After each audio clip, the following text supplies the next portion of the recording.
Good evening and welcome. I'm Bob Pace. I'm your host to fight CPS to stop taking our children. This is a live podcast that you found me on Facebook, Fight CPS, Bob Pace. And I'm transmitting on YouTube using the StreamYard application. I'm on 7 days a week, twice a day. I come on at 10 o'clock in the morning Pacific Standard Time, and then again in the evening at 7 o'clock Pacific Standard Time for 1 hour.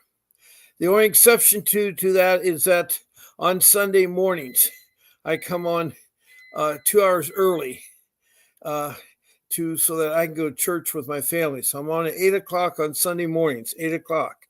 And a week from this Friday, next Friday, is Friday Night Lights football, and I'll be with my son at a football game, and I'll be doing my podcast at 4 o'clock instead of 7. That's several hours ahead of time from 4 to 5 Pacific Standard Time. That's a week from this Friday. I'll let you know of any other deviation. Now, it's a warm welcome because I know that you all have experienced something tragically with the child protection system. That's what I call the branch of social service that deals with protection of our children from neglect and abuse. It also is supposed to help out families in need of welfare, like food and clothing and shelter, a job, education, and even medical.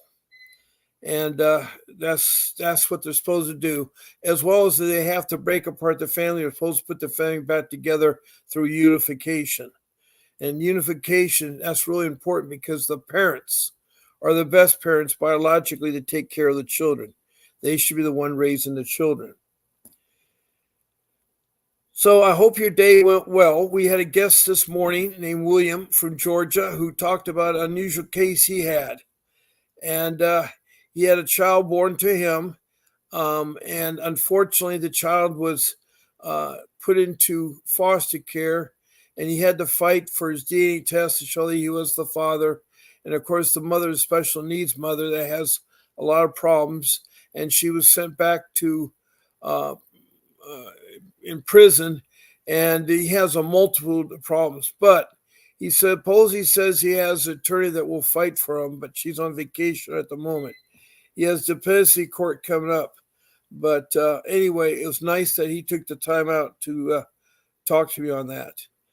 Now, it looks like we got our connections to Facebook and YouTube working good. And that's been an ongoing problem off and on. But it looks like the connections are up.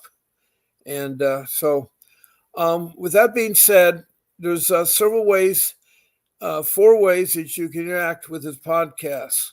4 ways. One of the first ways are being in this room. You join me in this room. All you need to do is listen and take notes. Emojis are fun or nice. The smiley faces, the thumbs up, and the hearts. Also, give me stars. That's really great. I appreciate the stars. And then subscribe below and hit the notification button if you want to know when I'm going to be on. And that's all you have to do. The second way is to type in a comment. It could be a question also about the CPS agency. Let me see here. I'll try to get it right there. When typing in the comment that pertain to CPS, either a question or comment, please show your name, and that's your first name only, the city, and if you don't want to give out the city, the county would be fine, in your state. Also, I have people from other countries, so your city and country would help too. And be complete as you can with your CPS case when you first start out. Be as completely as you can. It'll make it go a lot easier, so I don't have to play a lot of ping pong ball back and forth. And we have right now about 14 countries, and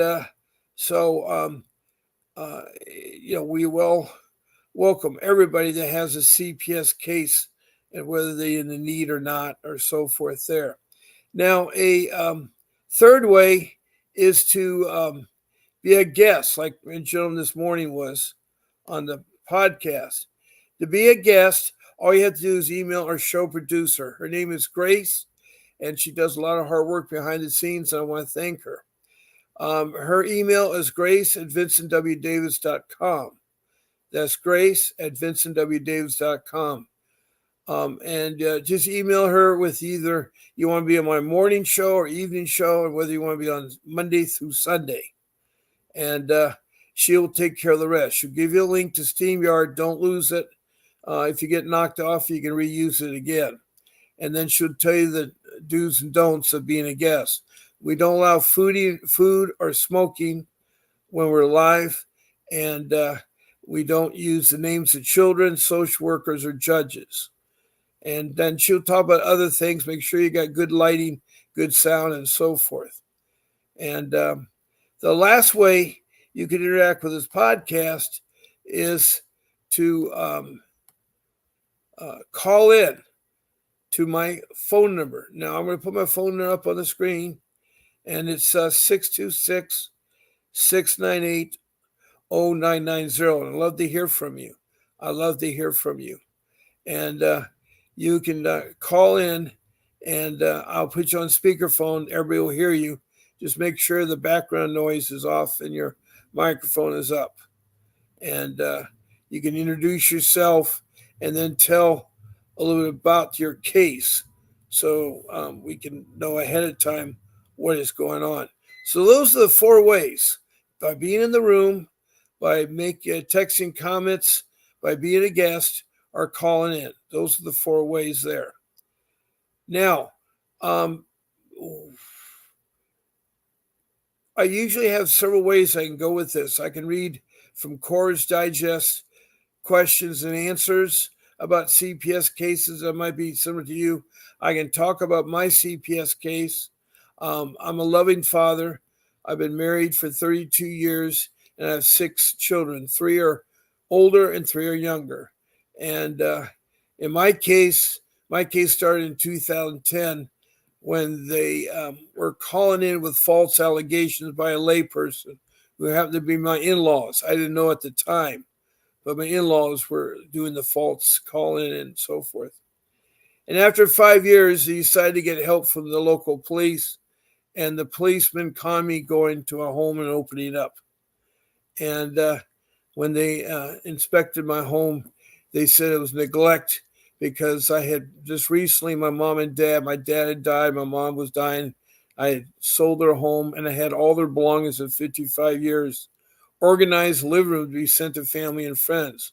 But because of that clutter, they said it wasn't safe for my children, and they weren't in danger. They took them from a safe. They were at school at the time, but they took them and they put them in danger at the shelter, at the child protection shelter. And my case went really bad at first, and I can talk a little bit more about that. Also, there's types of social workers you got to be careful about. One example I always give is the pink ladies. There are these 8 social workers that had worked for 25 years in the Department of Protecting Our Children. They decided to buy T-shirts and stenciled on the front, do you know where your, says the front, professional child kidnappers. And on the back, they said, do you know where your children are at? And they parade around in Costco and department stores, Target, Best Buys, etc.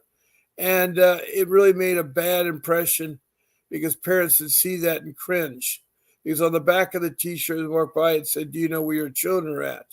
So the 2 messages were very disturbing. They were fired as well as the director, but that left Prescott, Arizona, with only 1 social worker to watch and take care of our children. And that was bad. That was really, really bad. And if you want to look it up, it's 2022 when it happened. And it's the pink ladies. You see, pink is associated with breast awareness, cancer, And it's sad that they use that color because that was wrong. That was the wrong message.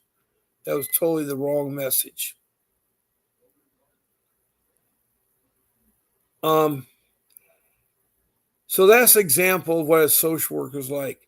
They're not very transparent. They're not your friend. They're not honest. They will retaliate, and they will steal your children into foster care. They traffic to children automatically.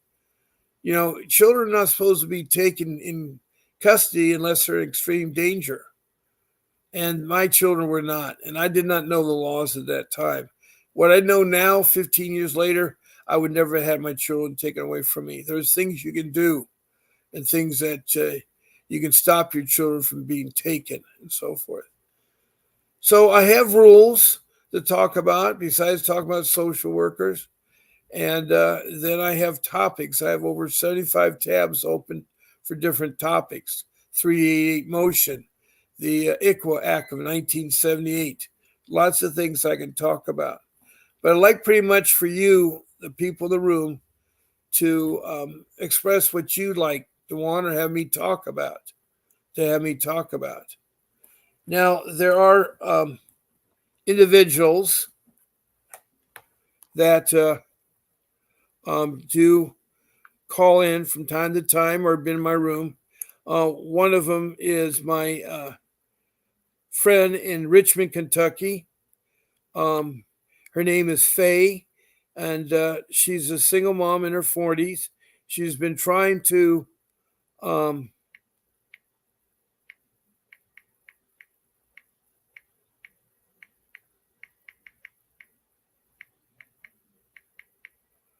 get guardianship of her son. She has a horrible state. In fact, it's one of the worst states for CPS, and the police are very corrupt there.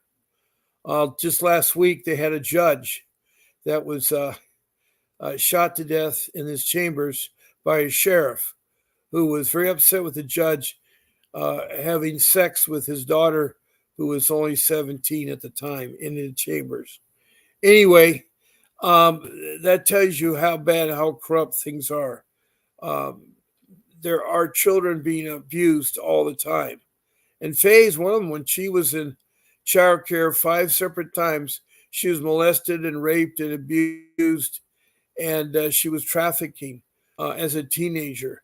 So she can tell you firsthand what it's like to be abused. I mean, she had the point where her feet still hurt today because she had to walk on rocks as a form of punishment. And so I really like to have her here because she has marvelous sense. She writes well. She's a nurse. She went to college, got a nursing degree, and she is a very beautiful person that cares about you all. It was helping. She was on this morning. She helped me here. So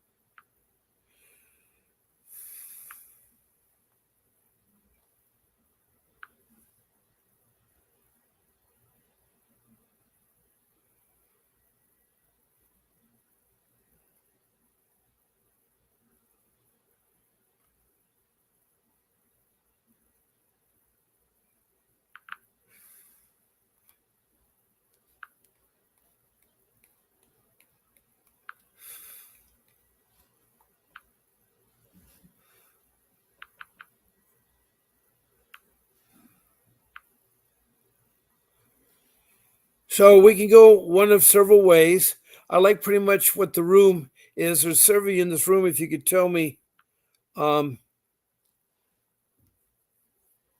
what you like to do, it'd be great. As I say, we can talk about a lot of things here. One of the things that Faye brought up to me is how parents that have special needs or parents that have disabilities or, parents that apparently through no fault of their own can't do things fully functional, and they're being abused and taken advantage of, and stereotypically the children are not being returned to the family. So it's really important that you have a heads up about this agency. Agency is bad.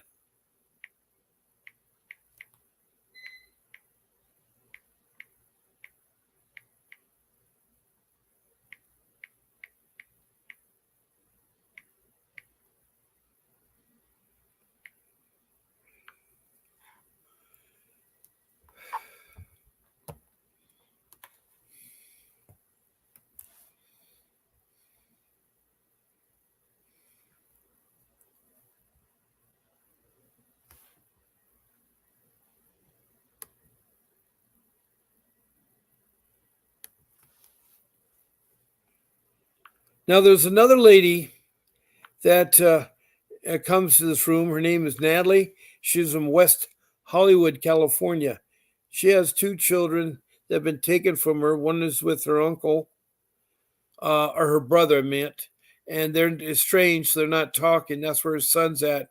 And her daughter's with a foster care person that's supposed to let her see her, but they've changed sometimes. So it's really, sad when people do things when they're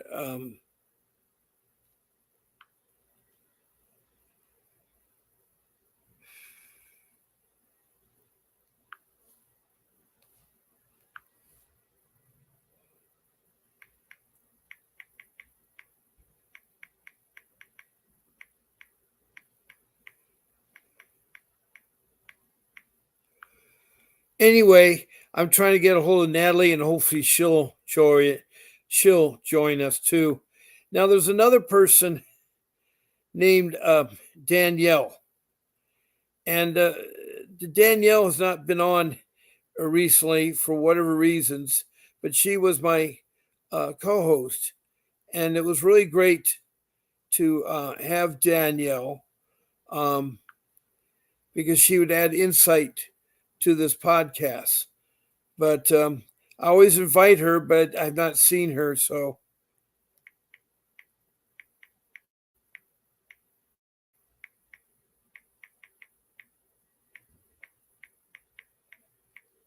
And we had one person today that called in.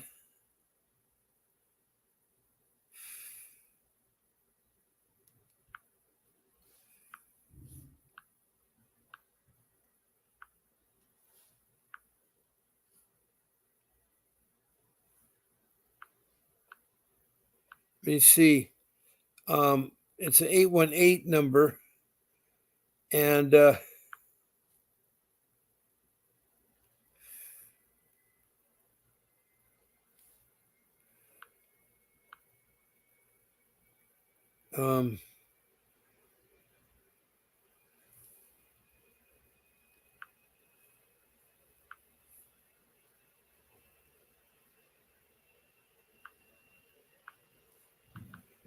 I let her know the show times.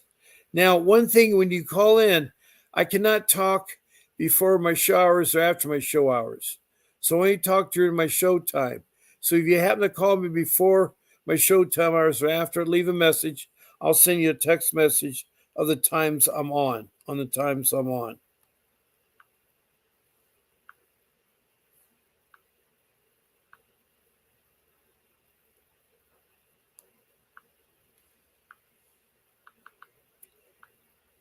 So let me see if we could talk about Course Digest. Maybe there's something there that we could talk about.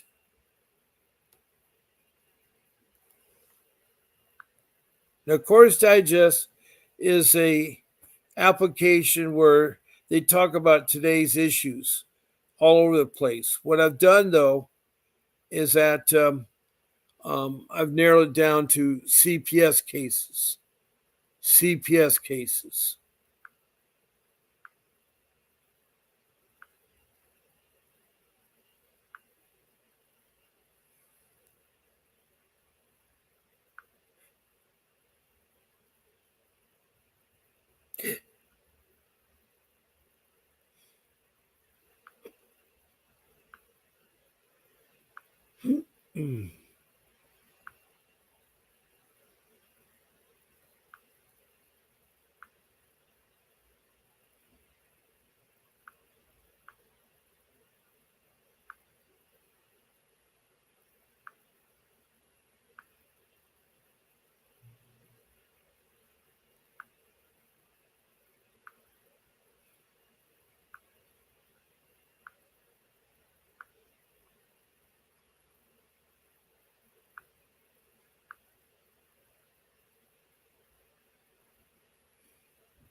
Okay.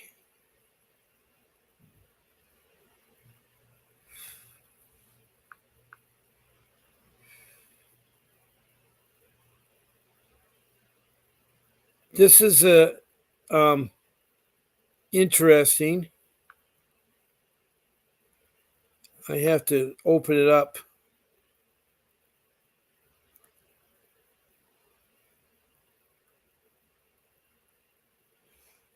Now, this one is talking about court ordered visitation rights. If you have court ordered visitation rights with your children, but your former partner is not letting you see them, what can you do? Well, this happens a lot when there is both parents to try to be involved or gain custody of the children. It goes with the court orders.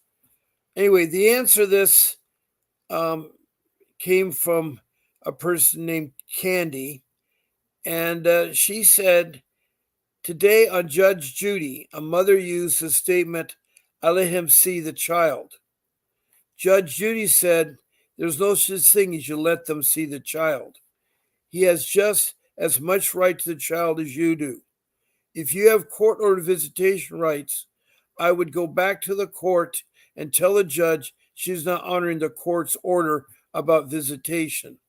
I would have a log of how many times this woman refused to allow you to have your visitations. Also, I like you to add to make sure your child support is up to date. This will make her look bad in the eyes of the court. If you're in position to hire a lawyer who deals with family law, I would have him or her represent me in court. Perhaps you could go to full custody if all is possible.'" That was great. That was a great answer there. Um,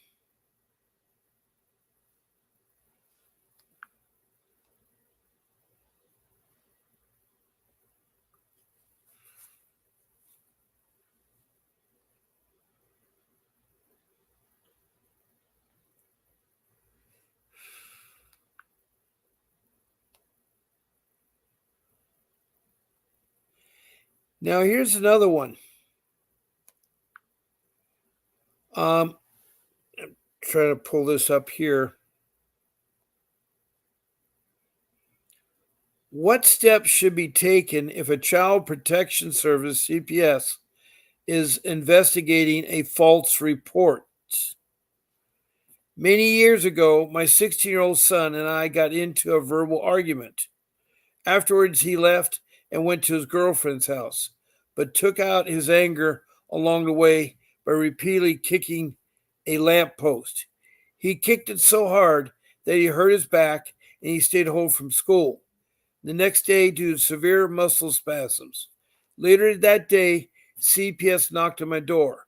His girlfriend reported me to CPS to get back at me, telling them that I had beaten him so badly that he couldn't go to school. They asked me what had happened and then talked to my son in private. Fortunately, he told them the truth about his self-inflicted injury. CPS determined that the case was unfounded, but they would keep that record open for 6 months in cases where any duty reports the abuse. By the way, CPS keeps it forever until you have it expunged. So it's very important that you get false things taken off. His girlfriend never pulled that trick again, and the case was closed. If you're the victim of a false claim of abuse, be honest with the CPS, cooperate them fully. Yours won't be the first false claim they dealt with, and they know how to tell which claims are real and which are false. Well, I hope that's true. I really hope that's true because I've seen a lot lately that they don't. Right now, anybody that makes a claim, like a layperson or a professional, you are guilty until they investigate you. You're guilty until they investigate you. It's actually a fishing expedition. They're trying to find something to retaliate against you, not trying to be nice and trying to sit there and say, "Well, you go get your children back." But they're very, very, very, very corrupt there. And um, the two kinds of people that make reports are the, let me see here.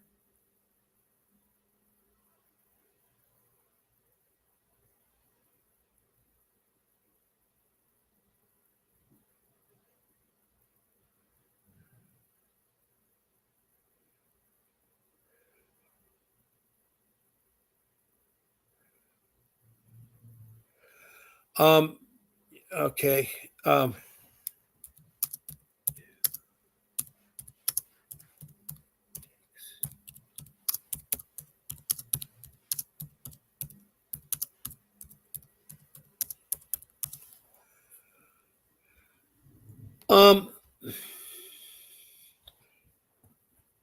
so that is another good one too. There now, because false claims are made, and especially by lay people. In my case, they were made. They were wrong for 5 years. I had false claims by my in-laws, my wife's father, mother, her three sisters, and her brother. All made claims once a week for 5 years that were false. They were false. That's the trouble with lay people. 50% of the time, they make false claims. A lot of times they're trying to retaliate against their spouse in a divorce, or they try to retaliate against a neighbor who maybe has a dog barking or their yard or overgrowing your yard or wherever the case may be. It's wrongly. The second priests are the professionals. They're trained and educated to tell the difference between abuse and to tell the difference between neglect. And they will report it, but it's very professionally done. Those are like firemen and teachers, doctors and nurses and caregivers, and principals and counselors. Anybody that deals with children professionally has to report it, and it usually turns out to be nothing more than a bruise or something like that. But they're there to protect your children. They're a front line to keep track of children, especially in schools or at hospitals. Especially at schools or hospitals.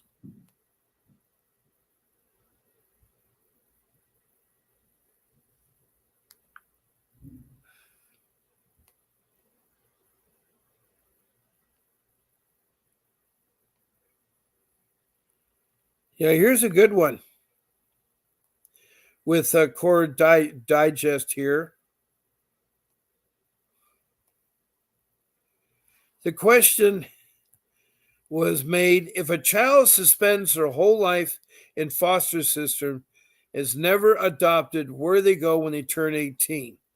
Well, Sharon, who's a former soldier in the U.S. Army, gave an answer. One day when I was outside doing some guarding, a young woman started walking by crying. I stopped what I was doing and walked over to her and asked her what was wrong. She told me that she had just turned 18 and that her foster parents had dropped her off. They told her she was now on her own. My heart sank. How could anyone do this? Unfortunately, I was not allowed to have anyone else live in my apartment with me, so I did the only thing I could think of. I took her to a nearby homeless shelter and spoke with the director. I told him what had happened. I stayed until I was sure she'd be able to stay. I really hated taking her to a homeless shelter, but like I said, I just didn't know what else to do at that time. I wasn't allowed to let her live with me, and there was no way I could let an 18-year-old girl live on the streets. I think about her often. I hope she has a home of her own now. I think about her often. Well, that is nice. That was nice to help. That was really, really, really nice to help. And I really appreciate that. So that was really good.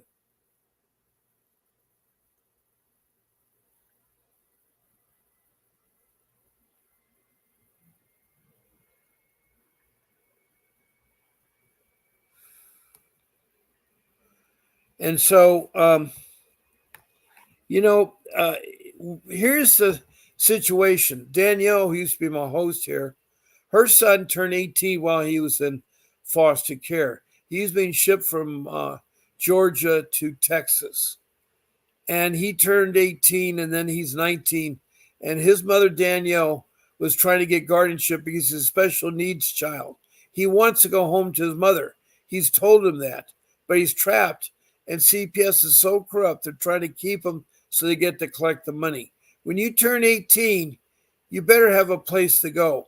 And if you're living with a foster people, I'm surprised they would not help you go. That was wrong, just dropped off the end. Of course, the foster people could be the bad kind of foster people. Foster care is not a safe environment, and it is not always a good choice to be in. It helps out CPS because it's a cheap way to do adoptions. You see, most adoptions take lots of money, take many years to be vetted and to get a child, especially if you're trying to go outside the United States to get a child. But domestically, if you try to get a child, you have to be vetted, and it goes for years before you'll see that child.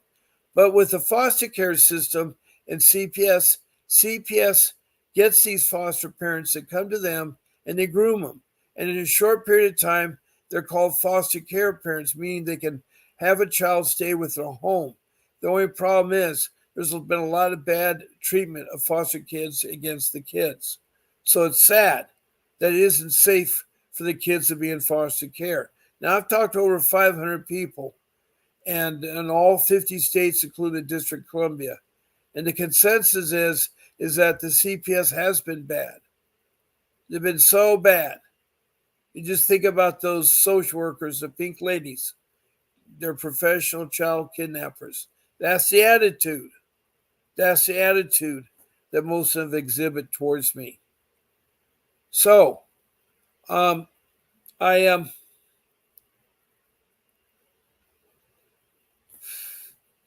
sad that a person turns 18 and they have no home to go to. That's really sad because my two boys still live with me. One's 25, one's 19. So, as I said, I have 6 children, 3 olders and 3 youngers. Unfortunately, one of my girls was kidnapped and taken away from both parents when she was only 12 years old. It was sad.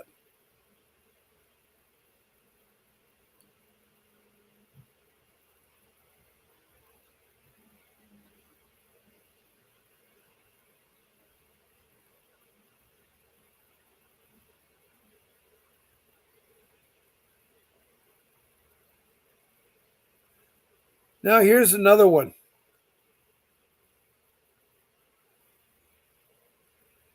Here's the question. If your ex has no custodial rights, but only parenting time and visitations, how do you stop him from moving out of state with your kids without a court order?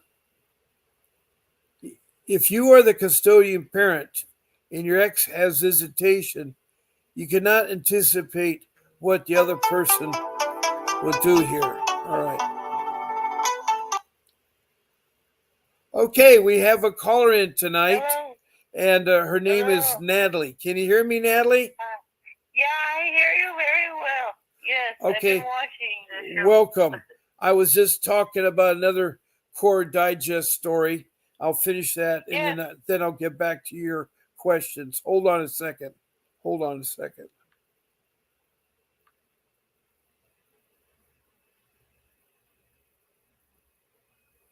Well, I've lost it because it has to pull it up again. Hold on, I'll try to get it here.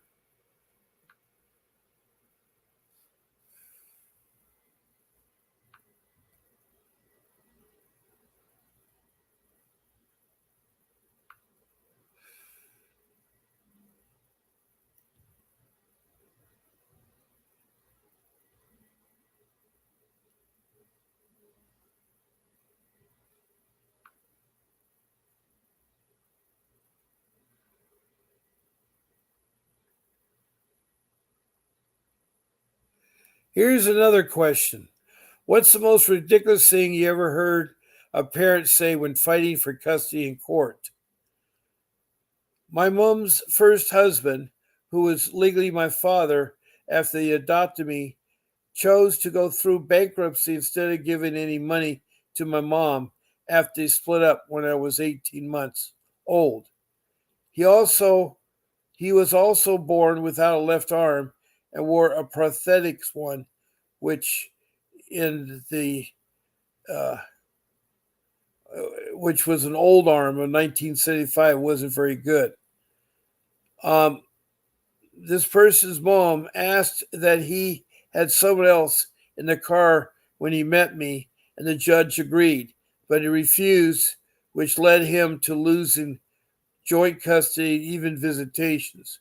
Many years later, and my ex wanted to move in with his mistress after he walked out on us, which is about 150 miles away, and then claimed benefits so he didn't have to pay for our 4 children. The problem was, if you quit your job, you couldn't get benefits for 6 months.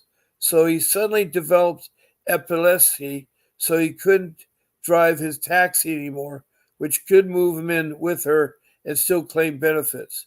He wasn't interested in any contact with the kids until now my husband moved in. Then his parents pushed him out to take me to court. I did everything in court, wanted them at some time, including let them interview my 2 youngest without me, normally not done with under 5 years old. And the judge, talking to my kids, he constantly lied about his relationship with the kids, me, our marriage, my partner, and his relationship with the kids. And he failed to attend and cancel the day before a day of the meetings and appearances several times. Then it came time for the mandatory supervised and recorded visits, so the social worker, children court office, and judge can see how the children he reacted to each other. He told the judge that due to his epilepsy, he couldn't travel alone and needed his mistress to come with him. But they couldn't afford it even if one train ticket and one of the court told him that as both of his parents, as well as his sister, had cars.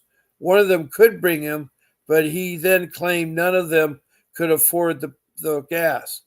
That was the last straw for the judge after all the other crap when my ex-sister told him the judge was going to revoke his parental rights and deny any and all contact. My ex suddenly withdrew his application, and that was it. He was gone for good. I really don't understand how he thought he'd get away with the crap he pulled in court. But then again, he was immensely stupid. Well, that was a sad. His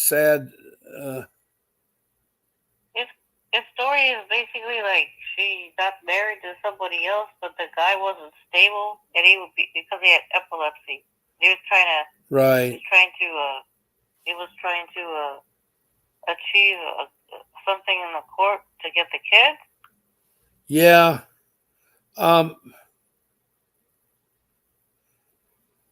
Here's another story that I was talking about. It says, I'm waiting for it to load.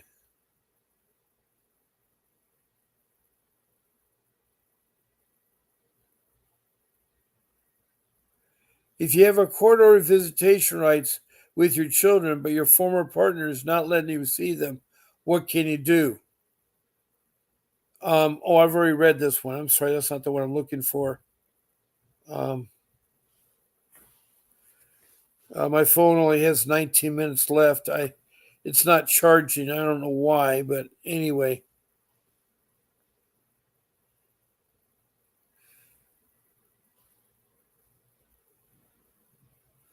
Okay, here's one. How can you know if DHS and CPS is making reasonable efforts to get your children home?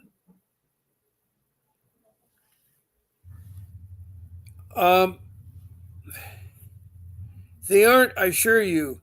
They're only making money by taking kids and don't get a cent if they let your family take your kids. They kept my daughter in foster care for 2 years and used our visits to torture us, hoping I'd give up so that they could sell her to adoptive parents who tried to keep her. Hurry up, someone hired CPS with money to help the kids, but instead paid you to do a counter, which I say called me insanely a party of one. Come on, hurry up, the damage control loser they hired. Come tell me how great CPS so that 10 or 15 people can be set before I get back to court. And I see enjoy that other people aren't as easily fooled as your person seems to be. Then I respond and destroy the laws that you paid to spew, and your boss will have paid what he wanted and get the opposite.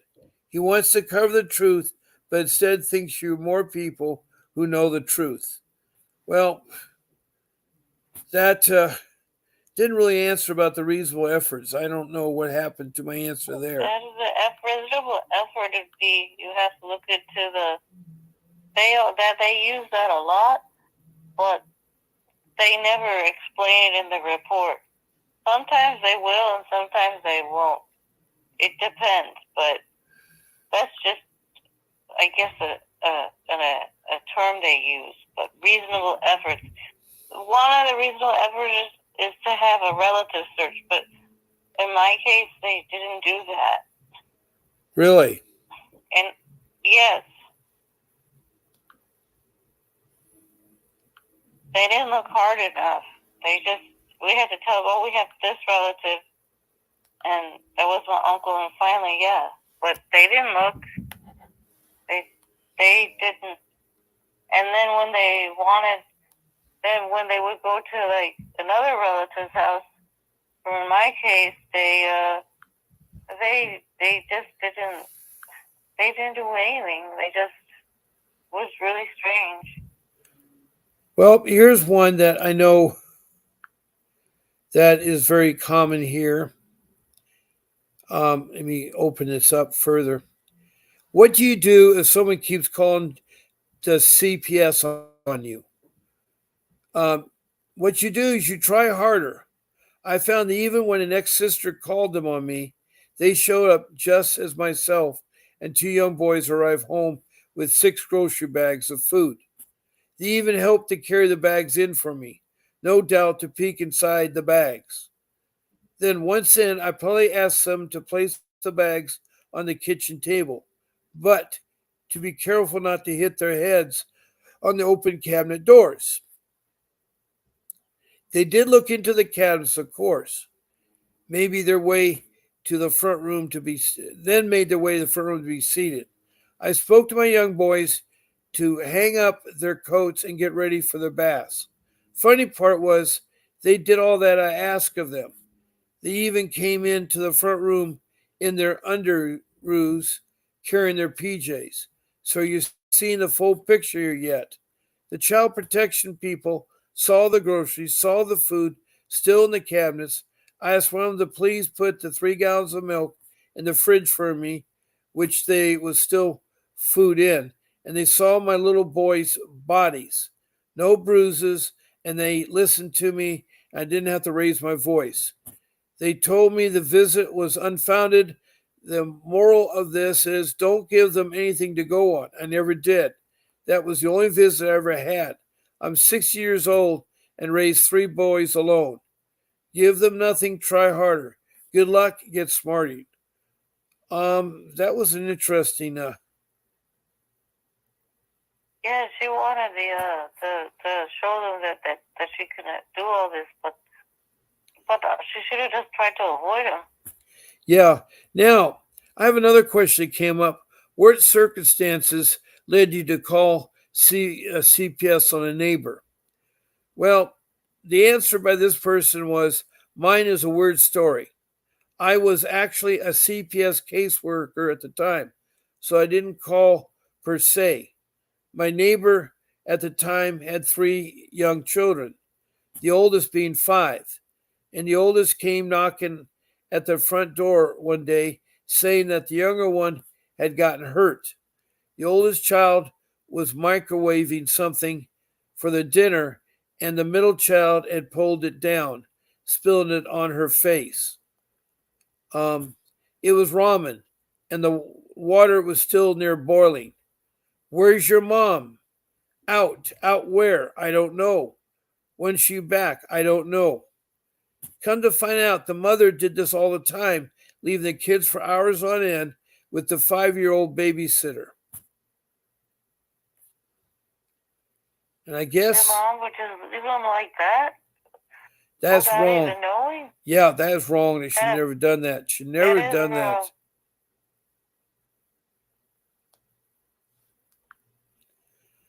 That's sad. That's sad. Yeah, she just left them there, but just with the babysitter all day. But she should check. Yep. Well, here's another question that came up. I'm wanting to call CPS, but my sibling's house is full, and I'm under 16, so I wouldn't be able to stay there. How would the CPS handle this? Would I go to a foster home? In my city, unless you're in actual intimate danger of some kind, you wouldn't be removed from the home in the first place. Now, what city is she from? Doesn't say. But assuming you're in such danger and CPS feels your safety requires that you're removed. Once your parents have been arrested, you'll be taken to Child Haven. Oh, that sounds terrible. Why would they be arrested? I don't know. I missed I don't know. something They I keep hear. doing those things. The police is so backwards, you know? They do that so they could take the child. Child Haven, that sounds a terrible place. That sounds like maybe like a group home facility. Well, here's what the answer says. It's the non-criminal side of a juvenile detention facility. You remain there until after your parents are arraigned in front of a judge and either held over for trial or released on bond. I guess the parents are abandoning the children. I guess what the problem is. At that time, CPS will determine whether it's safe for you to go home or you need to stay with them. We don't have enough foster homes here, so you stay at Child Haven until one is found or until CPS, the court, and your parents work out something.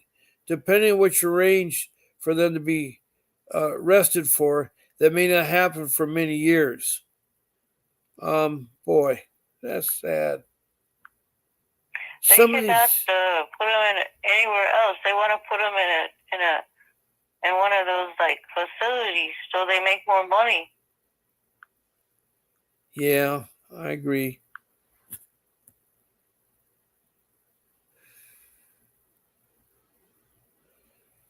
Now, here's another question that came up, and we'll see how this works out. Do judges pay attention to how you speak of your ex in family court proceedings? The answer is yes, they do. Many years ago in Harris County, mom and dad both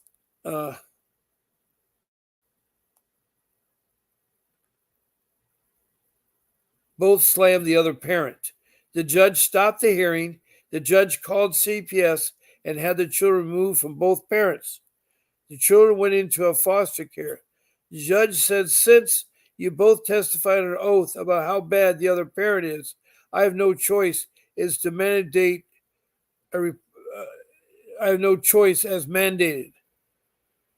This person was a reporter in Texas, but to remove the children to protect them. Mom and dad were both shocked. They called me. Everyone in the courthouse that day heard about this case. I told them that I needed a deposit at least $10,000 to even begin to try to help them, since the judge was a former counselor and she was a tough judge. They had no money. Their current attorney withdrew as soon as CPS got involved. I have no idea what happened, but as soon as the case went on for at least a year, and both parents have a long list of things they have to do to try to regain custody of their children. In summary, be careful how you talk about the other parent. It can come back to bite you. Now, that's a good message. I like that one. I like that one a lot. What do you think? What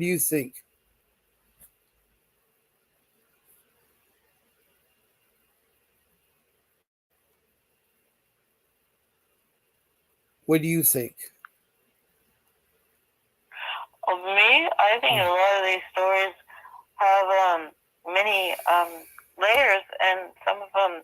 The weird thing is like they're forcing them to actually kind of abandon them. It's really weird. Yeah, I hear you.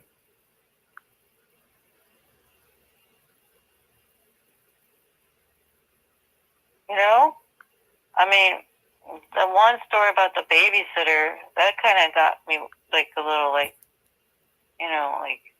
like what's this story? They just leave them there, and then like think all of a sudden like the social world come and see them that they have parents not home, put a babysitter. Yeah. Here, let me look at this one here. Here's another one.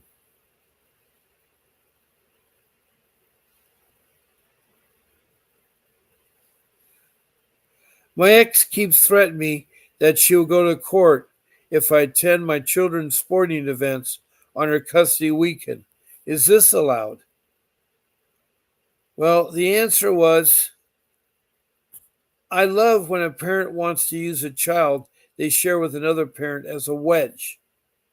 To quickly answer your question, as long as she doesn't have no contact or restraining order against you, then don't tell her this, or you'll be planting a suggestion in her mind she sounds like the type to keep you feet from her.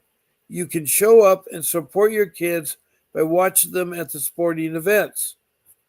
Because if it's open to the public in a public venue, she can uh, pound sand. In general, if it's open to the public, it's open to you. Now, that said, here's what you should not do. After the game, don't go up to your child and say, "Way to go, kid. Want to grab a hot dog and an ice cream cone?" Because that's infringing on her time with the children. You wouldn't want her doing that to you.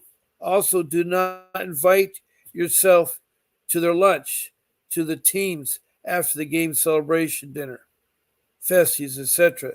That is her time.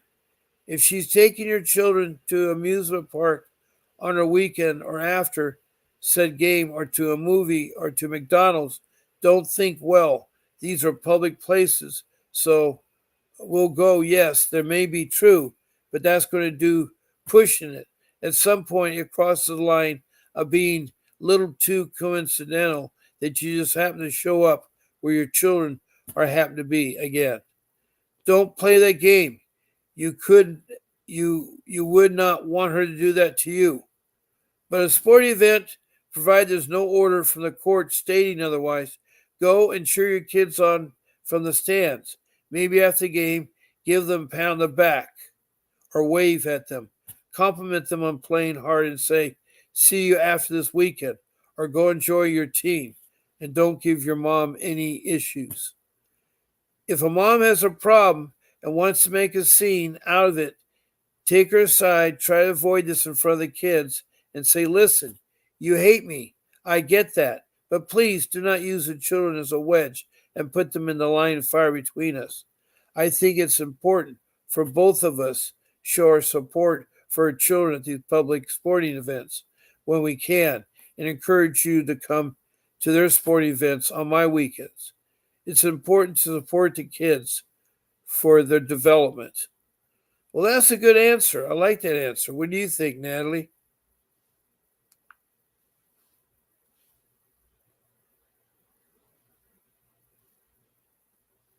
What do you think, Natalie?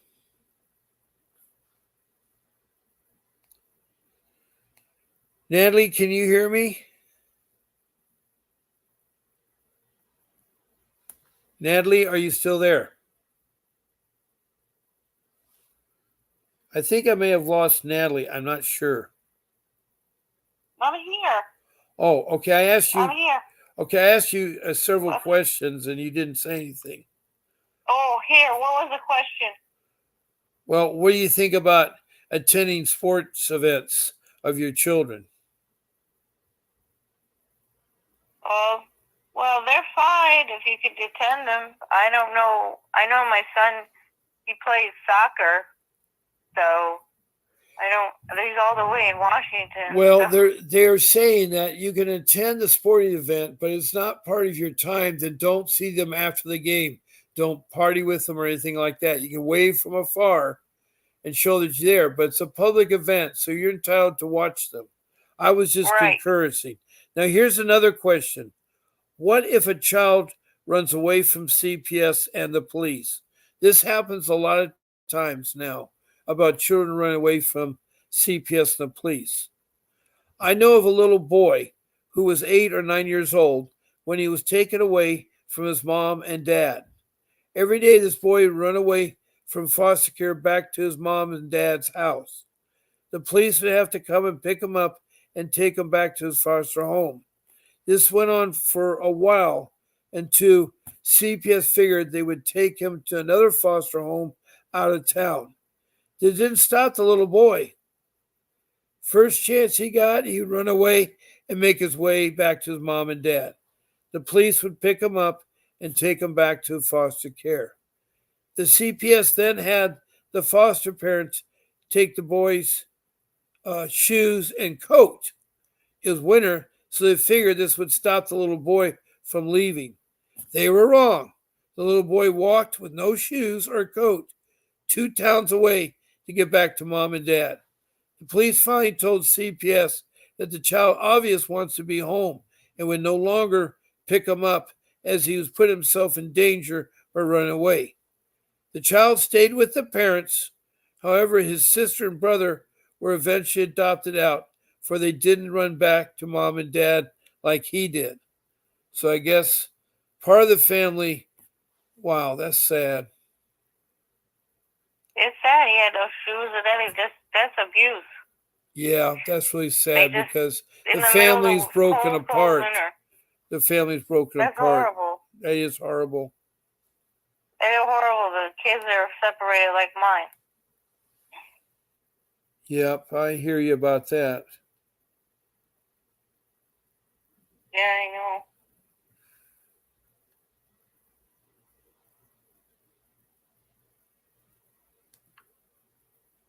Oh, boy.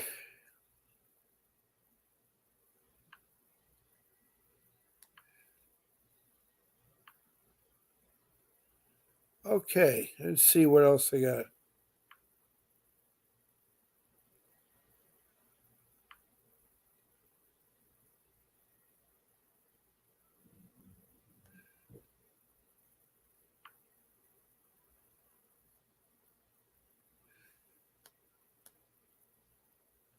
Has someone ever unjustified reported you to child protection system?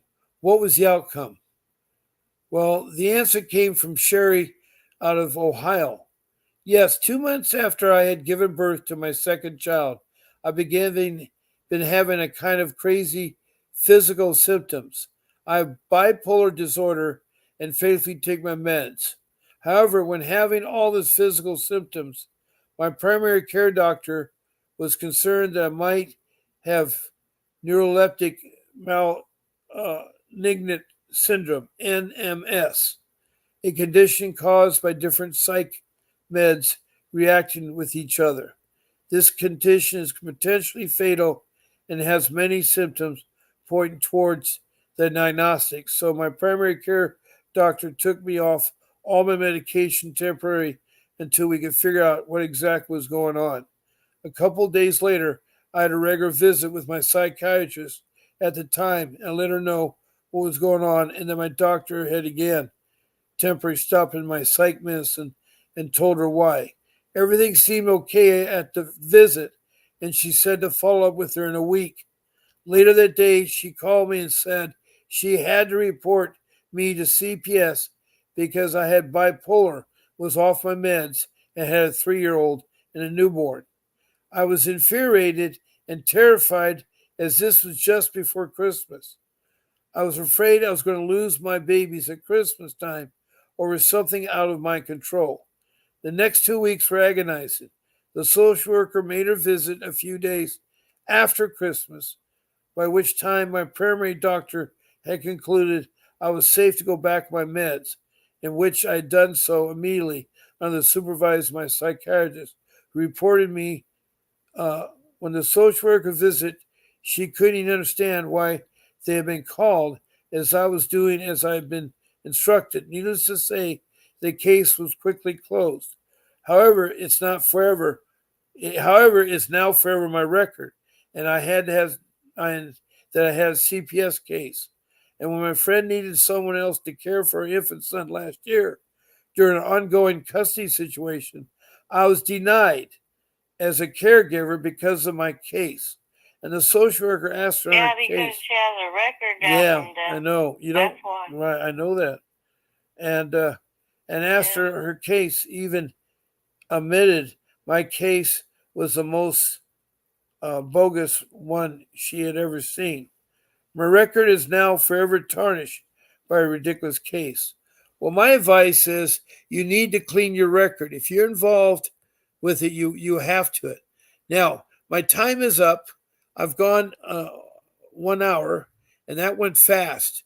And I want to thank you all for listening. Thank you, Natalie, for calling in. Thank you. And God bless to all the people there. I'll be on again tomorrow at 10 o'clock Pacific Standard Time. That's 10 o'clock tomorrow. I look forward to seeing you all. Keep fighting for your kids. And this is Bob Pace signing off. This is Bob Pace signing